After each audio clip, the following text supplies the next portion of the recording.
Yeah,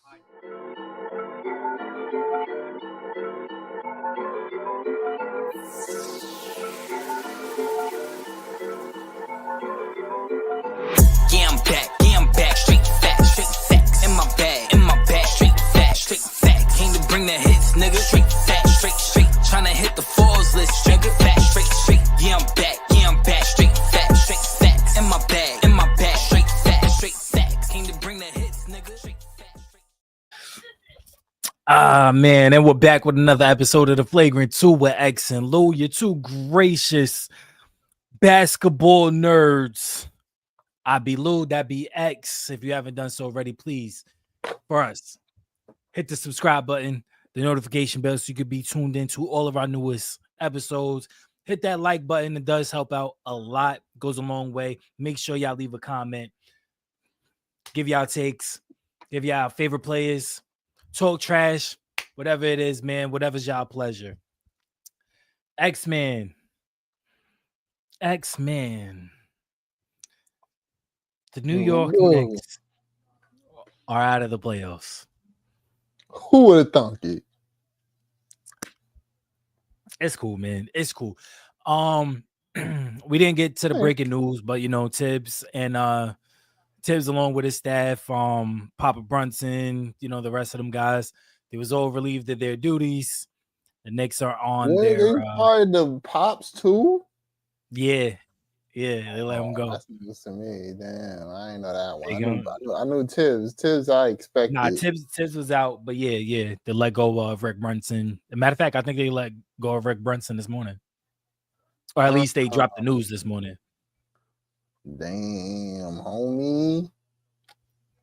I mean, it was the entire staff. They said that they wanted to start fresh and let whoever comes in to coach get their own staff and not have freaking. So there's still a possibility he could be brought back, with a different staff, but Tibbs' staff is out of there. I want to start off with giving flowers to both teams.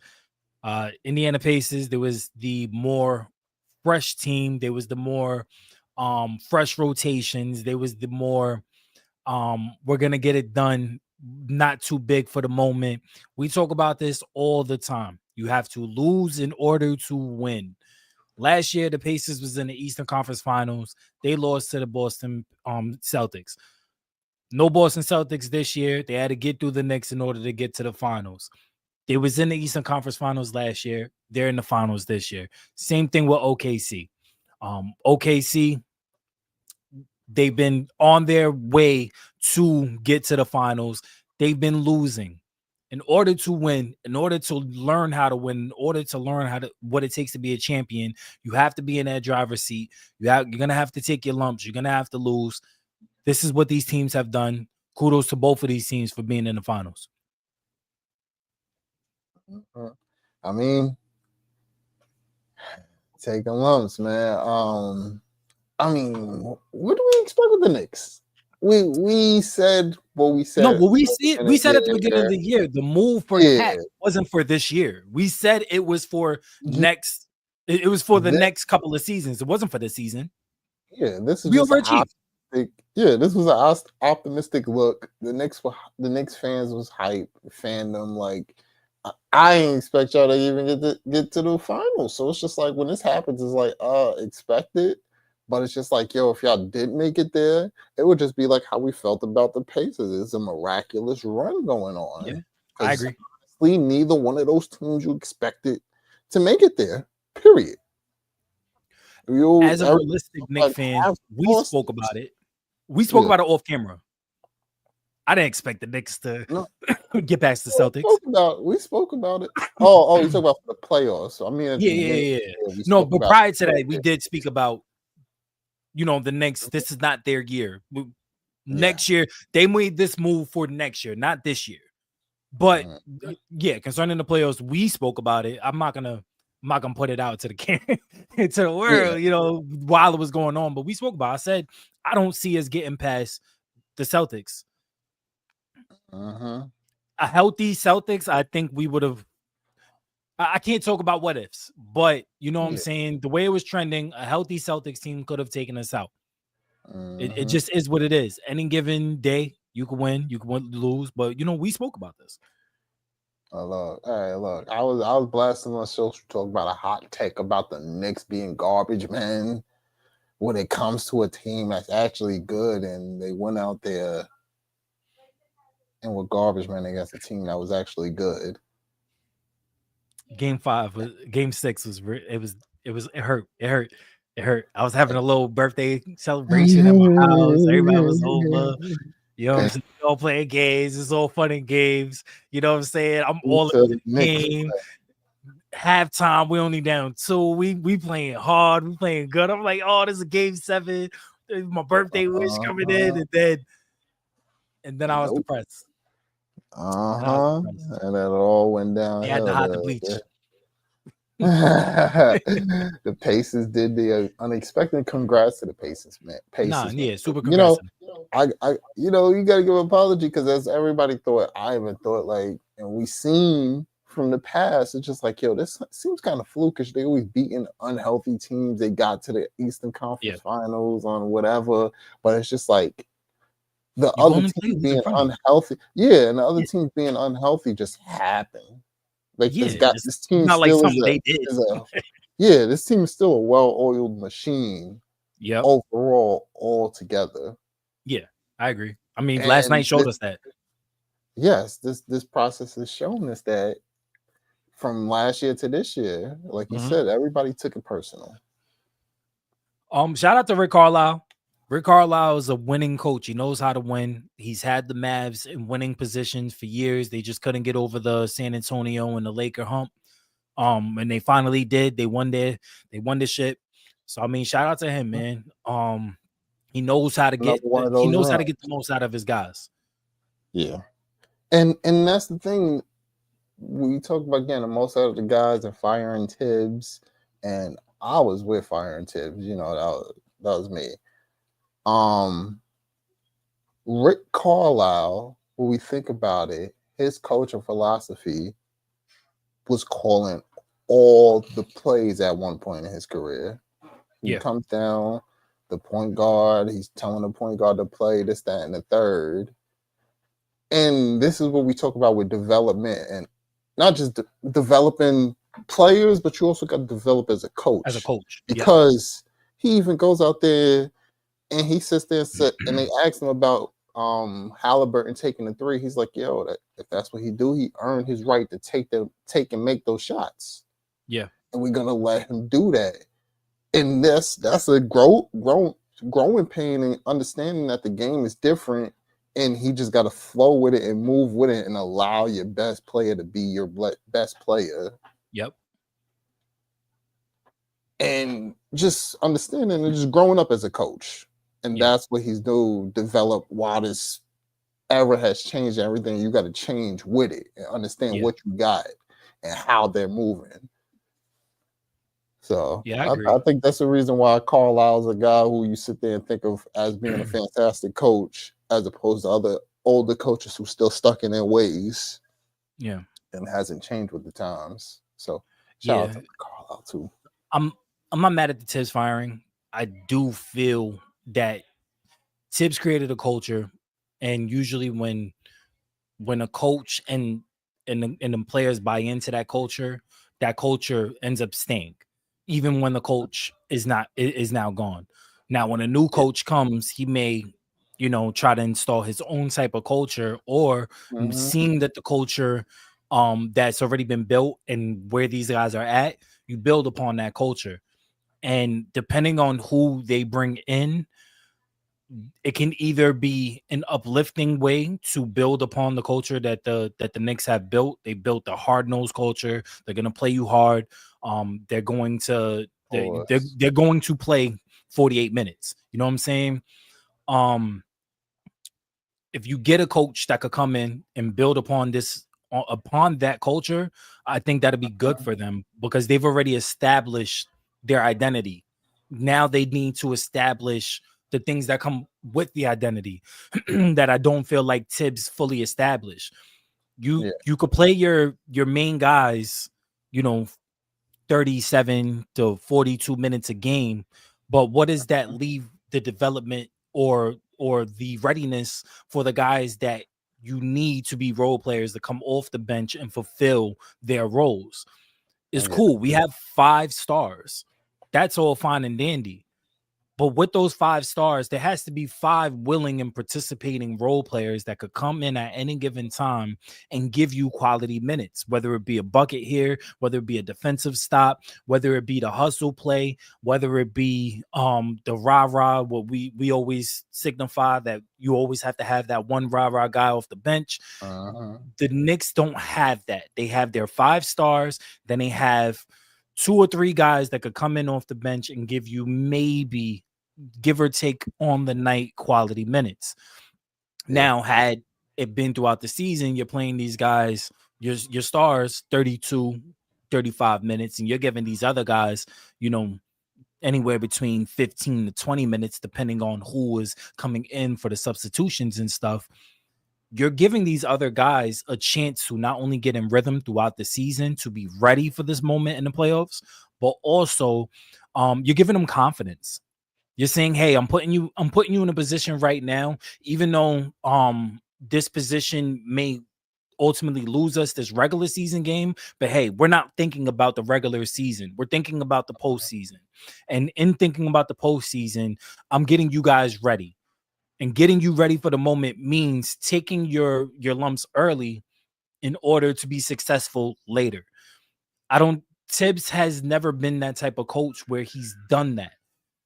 And as much as he is great at defensively, he lacks in rotational and situational awareness. For instance, game 1, had you kept Brunson on the bench just a little bit longer until you needed him, exactly what you did in game 5 is what you should have did in game 1. Now we're looking at a totally different series. And we don't like on this show, we don't like to get into the hypotheticals or the what ifs, but in this instance, you could see what went wrong. Exactly what point in the game where it went wrong. You're putting a guy out there with 5 fouls with 8 minutes to go in a game to cover other guys that you, and it's not like you guys are like fighting over screens and trying to stay with your man. You guys are dropping and switching, which means that you're leaving Brunson to switch on to they're getting their matchup one way or another. They're headhunting, they're finding their matchup. They're finding wherever Brunson is on who's on Brunson off ball guarding. Come set the screen. We're switching. I'm getting this matchup. Because he can't play defense. One wrong move and he gets fouled out of the game, and you need him offensively. That situation that Tibbs put us in, that's why I said, I tweeted it the day it happened. We spoke about it. Tibbs lost them game 1. Situational and what is it? Situational and situational awareness. Let's just put it there. Yeah.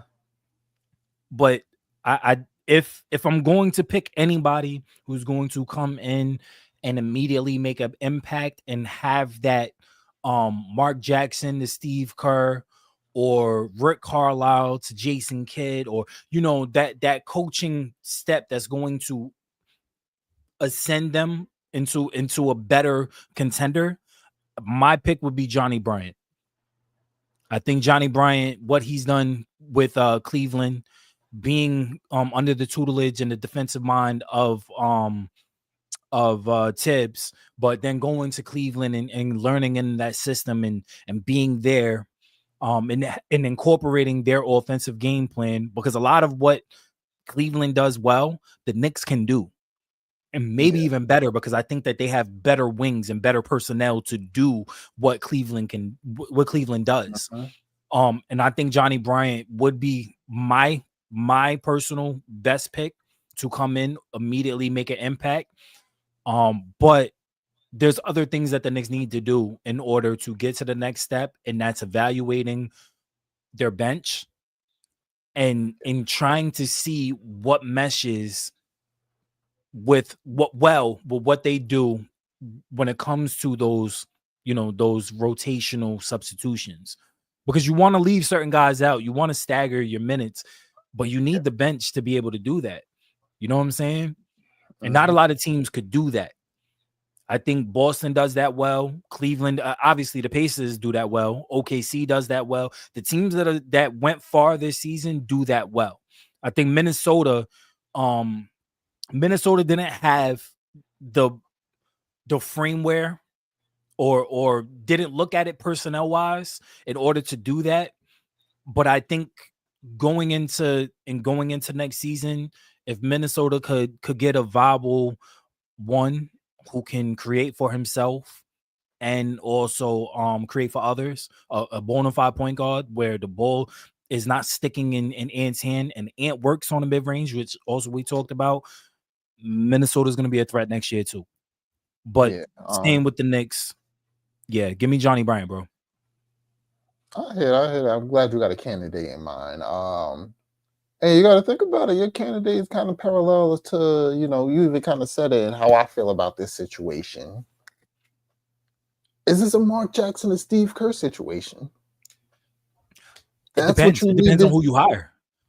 And that's what I was going to say, but that's what you need. Like, everybody was so mad about Steve Kerr getting a job, or at least putting that under his thing, like, yo, this is a ready-made situation. You just happen to step forward into it. You got some I don't like that. already. I don't like how people say that though, because it's not. No, I don't neither. I don't neither. But what I'm saying is, and the thing about it, it's not a 1-to-1 situation. Honestly, the Knicks, you have a better lineup. Well, when I say 1-to-1 situation, I mean Mark Jackson and Steve Kerr. It's not a 1-to-1. It's not a 1-to-1 comparison, because although Steve Kerr inherited that team, he still had to implement his culture, his way of playmaking, and his right. And that's why I say this situation is similar to it. So right. I agree. Be prepared for that, because it's like you said, you have five stars. I like to say, especially with the Knicks, it's 5 starters. It's not stars, because Mikal Bridges, OG, and Hart. Like, come on, how many All-Stars appearances do they really have combined? Let's put that together. Go ahead, the only bro. stars you have over there is Cat and Brunson. I mean, I would say Cat is a borderline. Brunson. All right, you got it, bro. I said stars. I didn't say superstars. I say all stars. They're stars. They're starters. All right, go ahead, bro. But I think you're in a position just like that, where it's just like this year was a year that you found out what you really need from a coach, and what you had from the coach isn't what it is. So you need something different to actually propel this team as a unit to the next level. You have a good solidified bunch, but you got to understand, when you look at your coach and you sit there and see your coach play playoff minutes throughout the regular season, and then when you get to the postseason, you start playing starter rotations. Yeah, it's wild. That's a wild thing. I understand it worked, but this type of stuff you should have did during the playoffs. It's type of stuff you just did during the regular season, so you could find out what players are viable during the postseason. You can't just put them out there and figure out during the postseason. Yeah, you can't. Those are accidental stuff that should be happening during the postseason. It's just like when you think about Nemhard. Is it Nemhard? Yeah. Every time during the postseason, he turns up. He becomes a better player. But guess what? They found this out during the postseason. Yeah. Or they, you know what I mean? It just happened to be a fluke. Like, all right, during the postseason, he turns into a whole nother player. And guess what? That's something you just find out. You got to Nemhard. It's Nemhard, the light-skinned dude. Okay, yeah. He turns into a whole nother player during the postseason, but that's something you find out during the postseason. During the regular season, you playing him, you're like, he fits well with the rotation, and then he turns to another gear.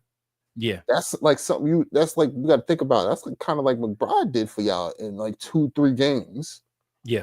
He was a saving grace at that point. And that's something you find and you're like, all right, cool, we could work with that. During the postseason, we know he could get a little bit more minutes, because sometimes he's a spark plug to y'all. Yeah. But that's something you find out during the regular season. All right, cool. We see he's a good player. Then we can find out because we know he fits in with certain rotations well already. But you playing guys like when you sitting here like, yo, I didn't even know y'all had some of these players that came off the bench until the postseason. DeLon Wright, I was like, I didn't know we had Delon Wright either, bro. I know y'all had him. I didn't know we had him either. Until the postseason, which is a bad thing to think. You're a Knicks fan. Yeah. Guess what? The Golden State Warriors, I knew the 12th man because why? You're playing on the regular season. Them. Yeah, we rooting for them. And it's just like the Knicks fans didn't even know. They're like, hold on, what? You mean to tell me we had that? You gotta understand, y'all had PJ Tucker. PJ Tucker played like 10 games in the regular season. And he was probably like 5 games in before you realized you even had PJ Tucker. He was just on the bench. You're like, he been on the bench. How long he been on this bench? This is stuff I was supposed to be figuring out during the regular season. Who can play? Who can fit in certain lineups? Will we go against certain things? Can we do this? We got to think about OKC. They threw in Alex Caruso to guard Jokic. Guess what? They did that during the regular season at some point. It wasn't just like it was a thing they found out during the regular season. It worked exponentially during the postseason. And they've seen a few things during the regular season. But it's just like, this is stuff that you got to see during the regular season. This is stuff you got to do. This is things you got to implement where you could actually adjust during the postseason to what other teams are doing to you. Yep. And that's the thing that with Tibbs, it's like if you play playoff minutes where you only got these guys, you running them ragged. You don't know what you got in your team when it comes down to the end. Who could help and who could adjust to what? You don't know. So I think that firing was absolutely needed. It was you play 82 games in a season, and then you go in the playoffs and you got to win 16. You're not playing 16 games. You got to win 16 games, and that's just winning the finals. So before you even get to the finals, you got to win 12. In order to win 12, you might lose a couple in there. So on those 82 games, let's add 12. So 82 and 12, you're looking at what, 94? Right? And let's say you lose 6 games in those 12 games. So in those 12 wins, in order to get to the finals, you lose 6. So we'll add on to the 94, add another 6. You had 100 games. Now, granted, players nowadays don't play a full 82 games. That doesn't mean anything because when it comes to the playoffs, you're playing every other day. Literally every other day. Now, you're asking your players by the time they get to the Eastern Conference Finals, which means that they won 8 games. So add on the extra 12 games to that for those 8 wins just to get to the Eastern Conference Finals. Now we're playing an extra couple of games. Okay, what happens when we get to the fourth quarter? What happens when our guys don't have the legs to get through it? Why? Because we just played 12 games, 42 minutes a pop. The starters are averaging 42 minutes, bro, on average. 42 minutes. That means 6 minutes of rest between your starters. You only resting for 2 minutes a quarter? Because that would be the average. Yeah. So by the time you get to the fourth quarter, you are gassed. Think how many shots that the Knicks have missed in the fourth quarter of this series alone. They're gassed. I mean, there's nothing you can quantify because when you look at the third quarters, when Tibbs finally started mixing into these lineups, you're seeing a breath of fresh air. These guys are going on 10, 12, 13-0 runs because these guys got fresh legs off the bench and they're trying to make the most of their minutes because they know they like expired milk. It's only a minute of time before they get tossed out. So by the fourth quarter, you running your already tired starters back into the game. asking them to close out this game. We blew 2 leads in the fourth quarter. Game 6 was we didn't even get to blow a lead in game 6.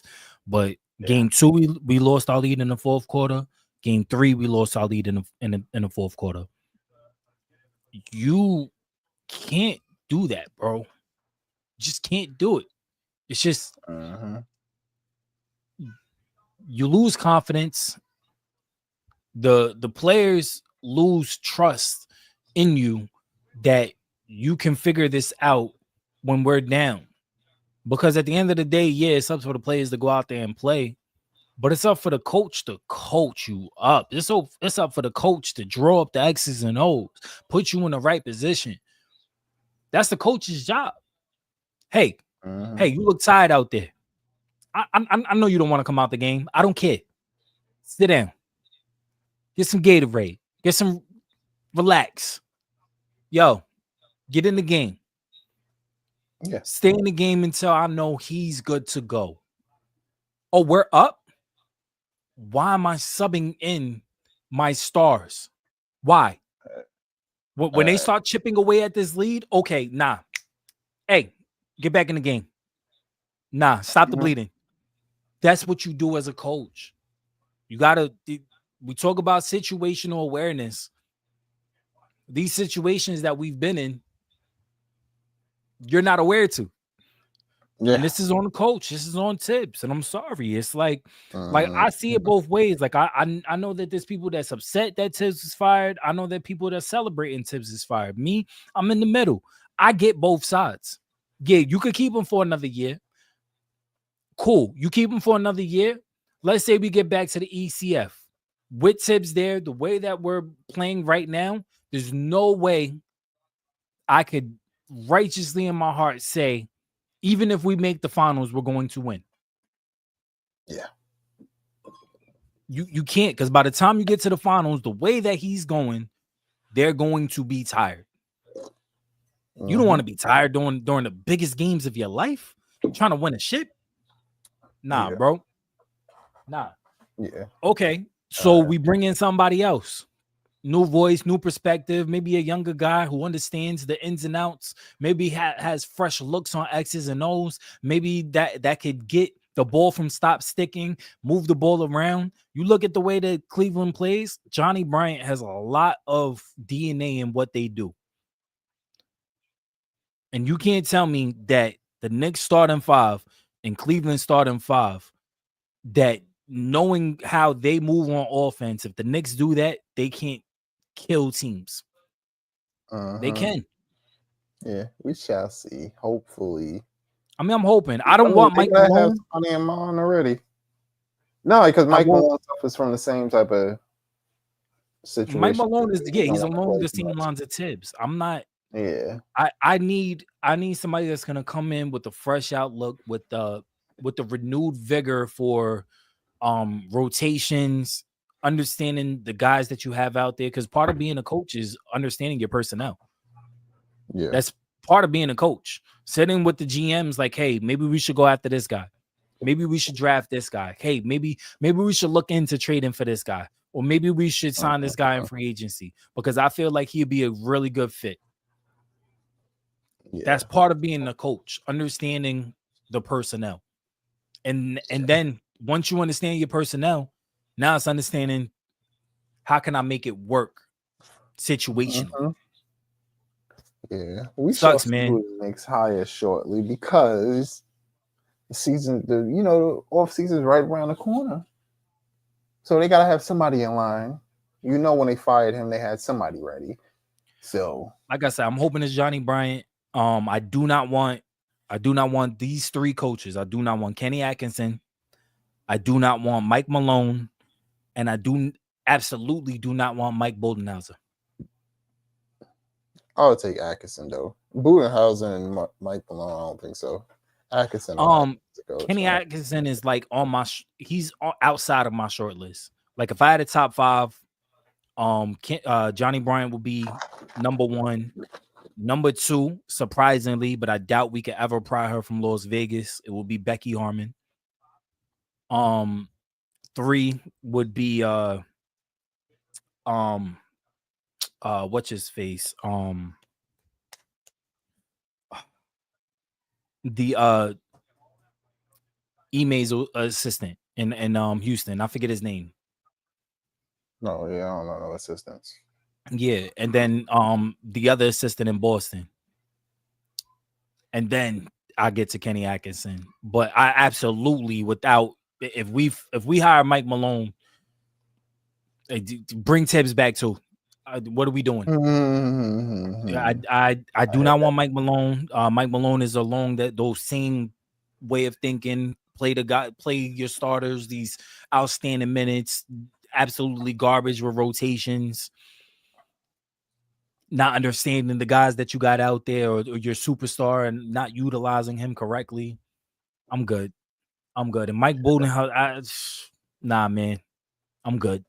No. But yeah, I'm good. It's been 30 minutes, man. I think we need to talk about what's left of the season. Last night was a crazy game. What's lost of the season?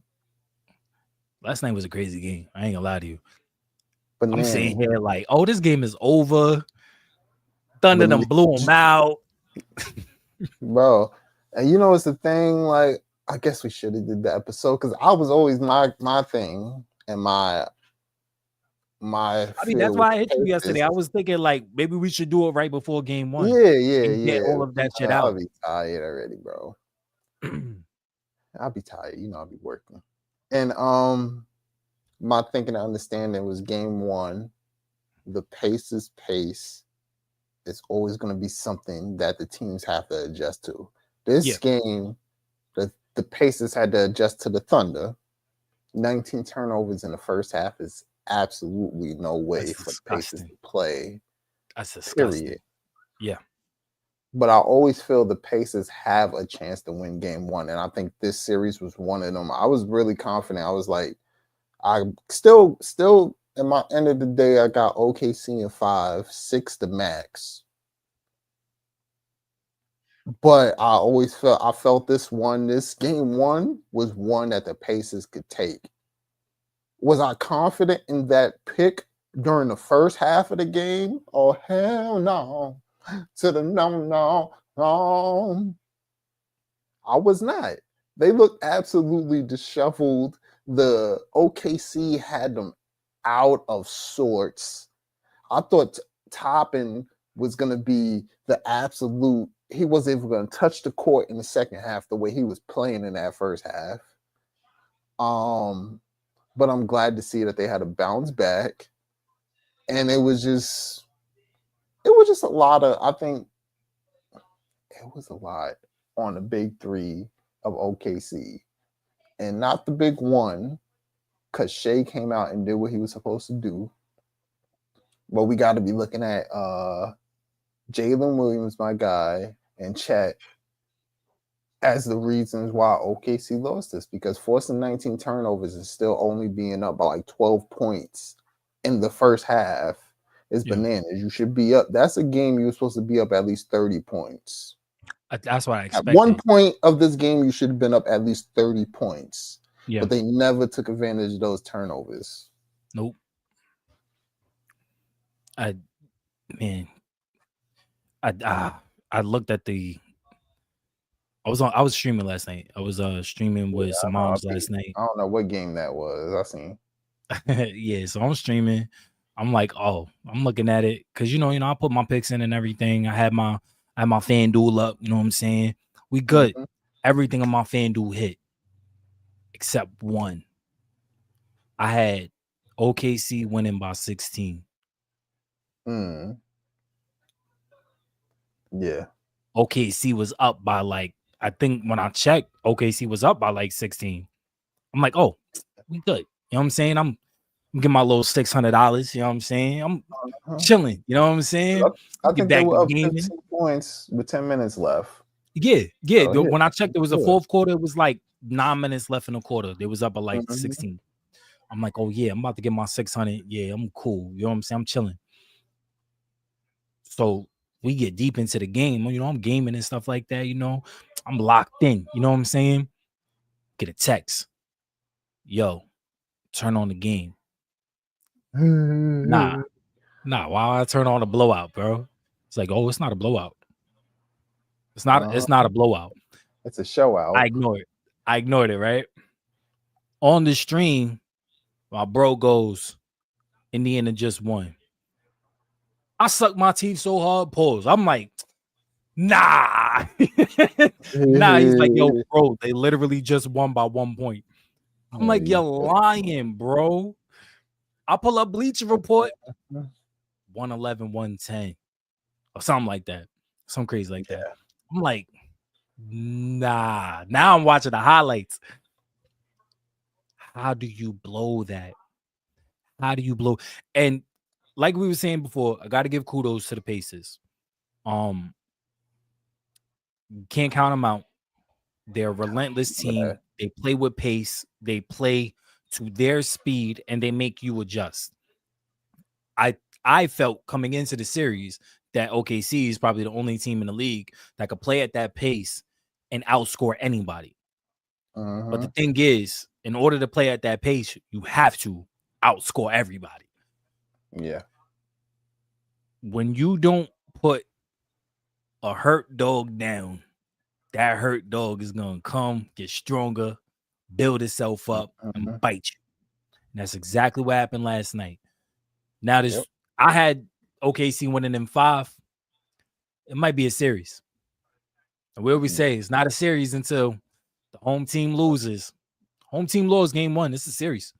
And that's the thing, too. It's just like I said, Chet and J-Dub, if they showed up just a little bit, it would have been a whole different ball game. But just to be down 12, because, you know, I ain't going to lie, I'm one of those people who, when a game goes into halftime, I'm always on the losing side, right? In the halftime, as the coach talking about, I'll be having my own, you know, halftime speeches and shit, talking about, yeah, we might not be playing good, but we ain't playing bad. We're only down 12 and we're making the mistakes. We just got to slow our game down and make something happen. And guess what? In the second half, they still play with pace, but they slowed their mentals down on some of these passes and understanding some of these windows are a lot smaller than we're used to, because this team can move at the pace that we move at. So we just got to get tighter in our executions. And when you go from 19 turnovers in one half to only 6 in the next half, that shows your adjustments and your attention to details as a team to execute. And we got to give a shout out to Nembhard, man. I got to give a shout out to Nembhard, man. You know what's the thing? When I look at the Pacers team, I always sit here and say, yo, they don't have one player like who's literally an ISO player. And we could look at Siakam and y'all think, oh yeah, Siakam's a mismatch attacker. He gets a small play on him, attacks that mismatch. Yeah. Halliburton, he does the same thing. He gets a big on him and attacks that mismatch. But honestly, they don't have one player who sits there and be like, it don't matter who's in front of me. Shea is one of those players. It don't matter who's in front of him. Of course, they try to get the worst matchup, but if they don't, he's still going to get to his bag. Yeah. Nembhard last night exuded the same type of confidence in that fourth quarter as one of those players, as a Allen Iverson, all of them who, you know what I'm saying? Who just be like, yo, it don't matter who's in front of me. I'm trying to get a bucket, and I'm going to do what I got to do to get by. Did it always work? No, because Nembhard isn't that guy. But last night, he went in with that heart and soul of that guy, and he actually was showing that he can do that at some spurts, some things. Because Halliburton in the fourth quarter, we got to keep it a stat. He really wasn't even touching the ball like that. He was more of an off-ball threat. And when we think about the whole fourth quarter, if you look through the highlights, you probably see the one basket from Halliburton. he made a layup probably in that quarter as well. I remember a layup he made. But when we think about that fourth quarter, his true impact was that one shot at the end. The rest of that quarter was Nembhard doing what he got to do. So I want to give a shout out to him. You do your thing, young Mike. Keep it up. And y'all can be the champions. I'm going to give a shout out to Carlisle. We talk about it all the time, man. Coaches make adjustments. Good coaches make adjustments. On the fly sometimes. Sometimes it's at halftime. You got to lay into your team in the locker room. Hey, 19 turnovers. What are we doing, guys? Why y'all making these passes? They're lengthy. This is a lengthy team who thrives in passing lanes. Yep. What are we doing? But why are we throwing careless turnovers? This is not the Knicks. We could turn it over against them because they're going to turn it over against us, and we can match their turnovers, but it doesn't matter because we're still going to play fast. No. This is OKC who capitalizes, or should. They didn't do it last night, but they should capitalize on turnovers. You got to give it to Indy. I'm sorry to cut you off. Indy was getting back fantastically despite turnovers, but go ahead. Yeah. It's just OKC is they might be in trouble. I still think that they're gonna win this series. But Pacers are not going out without a fight. I mean, they're trying to show you we belong here. And last night showed me, hey, they might belong there. You know what I'm saying? I mean, for all the talk about Halliburton and small market team and this team, you know, shouldn't be there and in this position and blah, blah, blah. And the path that they took is the easiest. No, there's no easy when it gets to the playoffs, bro. Like, I hate when people say stuff like that. Like, yeah, okay, they played a couple of injured teams. And because at the end of the day, you got to play who's in front of you. That's it. Your star, God forbid, ruptures his Achilles. Everybody else got to step up. That's what Boston had to do. Yeah. It went out you there know what I'm saying? Without him. You know, not enough credit goes to the teams that have to limp their way to the finals. You know what I'm saying? Like, y'all just giving the credit or not even giving the credit to the team that overcame it. You know what I'm saying? We were healthy. We were able to persevere. We were able to make it over the hump. So why should we get down because the other team wasn't healthy? Yeah. I can only play who's in front of me. Yeah. Next man up. If the next man up is not utilizing the opportunity that's in front of him, that's on him. But me, hey, I don't care. I don't care who I got to play. Whoever's sitting in front of me, whoever want to guard me, whoever want to run out and transition with me, hey, I'm gonna make plays happen. And that's exactly what the Pacers did. So, you know, shout out to Rick Carlisle.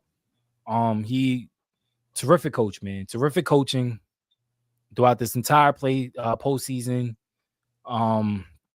So I think OKC is gonna bounce back. I don't think that they've ever been punched like this before, which is good. Who punched them? Who punched them like this? Yeah, the Nuggets. They won game one. No, I'm talking about like as far as styles. The style of Denver and the style of the Pacers is totally different. Yeah, so I mean, we expected Denver to make an imprint. We didn't expect the Pacers to make an imprint. I don't even think OKC expected them to kind of like make an imprint. You know what I'm saying? But everybody knew that Denver was coming to make an imprint. There's circles that say Denver was the better team. I'm not in those circles. I do feel Denver had the better superstar. Yeah. But I don't think they've ever been punched like this before, where they have to adjust to the pace, but also adjust to the adjustments that are going to come their way because of it. You know what I'm saying? Denver didn't have a coach like Rick Carlisle who's going to come in the halftime and get his guys the not turning it over 19 turnovers at half is insane. And then to finish the game with only 6. And from what I read, it was only like 1 turnover in the fourth. Nah, it was 3 in each quarter. Even better. 6.5. Because they still erased a 15-point deficit. Yeah. So, but yeah, shout out to them, man. Shout out to the Pacers. You know, their movement, their pace is something that even got OKC out of sorts. They was messing up some rotations as far as like picking up in transition because the Pacers move fast in transition and get to their spots and take advantage of mismatches in transition. But like I was gonna wait until you finish, and I was gonna say I was like I still got OKC, and OKC went ahead and got punched in the mouth in that Nuggets series where they lost game 1 and game 3 in a fashion. And it's just like the thing about OKC, and we seen it in that matchup with the Nuggets, that they can adjust. They have dogs. They have the dog in them as opposed to just laying down and being like, oh, you know what, this team might be better than us. No, they sit there and be like, yo, you know what? Now we could do it. They won a fantastic game. We messed up. Even when you think about it with the Minnesota series when they got blown out, you seen Shea on the sideline like, yeah, they came out with intensity. We played bad, and that's why it looked like the way it looked. And just like having a self-realization and understanding why the game was the way that it was, gives you a better way to adjust and get ready for the next game. And that's one thing that they actually do, where they like, yo, all right, we messed up here, we messed up there, we got to be tight on this, that, and the third. And it's just like, really, it just took Shea to make. If Shea would have made that mid-range shot at the end, it'll be a whole game would have been over. But we can't just put that on him missing one shot. We still got to put that on the rest of the team. Exactly. Yeah, we still got to put that on the rest of the team. Shea did what he did. Went out there, had 38 points. And I got to give a shout out to the Pacers as well. Their defense, underrated.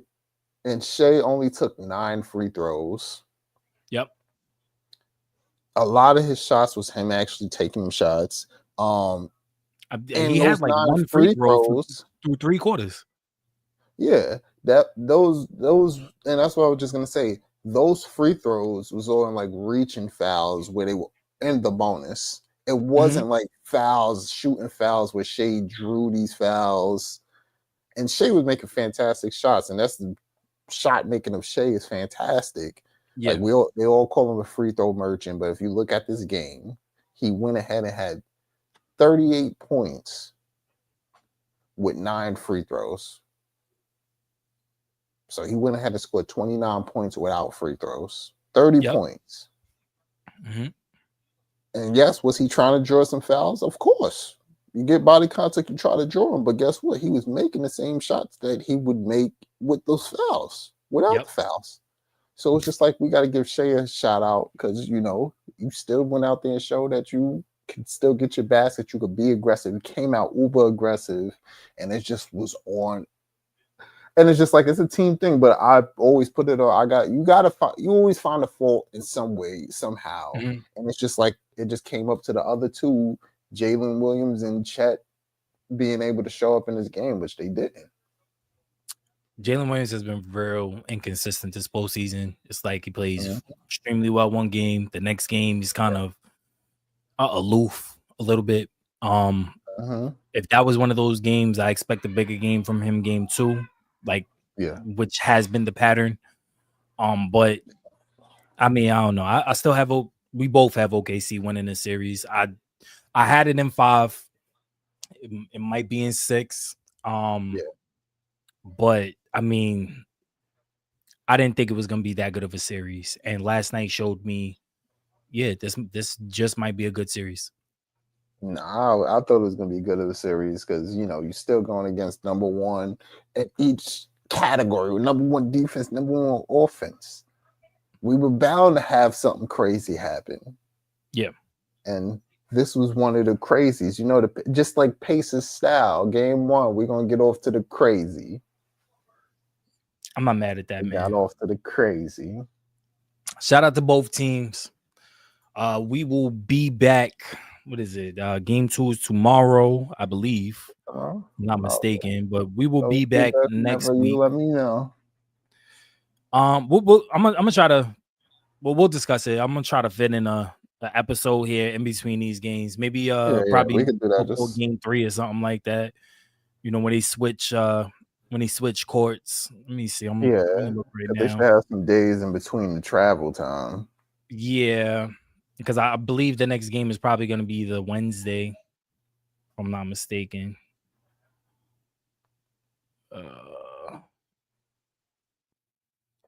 Yeah, they got June 8th on Sunday, then Wednesday, June 11th. Yeah. So we'll probably we'll try to get an episode in by Wednesday. We'll let you guys know. But yeah, take us out of here, man. All right, man. Y'all already know the vibes, man. Like, share, sub, and all the above. Your boys is signing out. Be sure to stay in tune with us because we're gonna be bringing y'all an extra episode. I promise you, we're gonna be there. We're gonna be there. So y'all be there. We love y'all, man. We out of here.